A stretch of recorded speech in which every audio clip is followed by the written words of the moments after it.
നനക്കാനുള്ള സൗകര്യത്തിനാണ് ഇങ്ങനെ ചെയ്യണമെന്നാണ് ആൾ പറയണത്. ഈ ഭാഗത്തൊന്നും വാഴ എന്താ മണ്ണിൻ്റെ മേലേക്കും കൂടി എത്തിയിട്ടില്ല കേട്ടോ. പല സ്ഥലങ്ങളിലും ഇല മാത്രം കണ്ടോ മേലെ നിൽക്കണം. നല്ല ഹൈറ്റുള്ള വാഴയാണ്.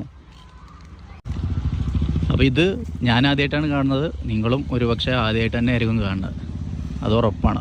ഇതിന് മുമ്പ് നിങ്ങൾ കണ്ടിട്ടുണ്ടെങ്കിൽ നിങ്ങൾ കമൻറ്റ് ചെയ്തോ. എന്തെങ്കിലും തൂലോ വളോ കാര്യങ്ങളോ കൊണ്ടിടാം, നല്ല നോട്ടം നോക്കാം.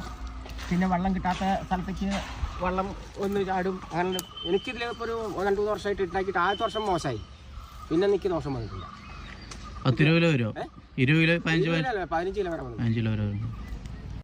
മാത്രമല്ല ഞാൻ ഈ കൃഷിക്കാരോട് ചോദിച്ചപ്പോൾ ആദ്യകാലങ്ങളിൽ ഇവിടെ ഇങ്ങനെയാണ് അത്ര കൃഷി ചെയ്തിരുന്നത്. അതായത് ഓണവാഴയാണ് കേട്ടോ. അത് നമ്മളെ നെക്സ്റ്റ് ഓണത്തിന് കൊലക്കാനുള്ള വാഴയാണ് ഈ കാണുന്നതെല്ലാം.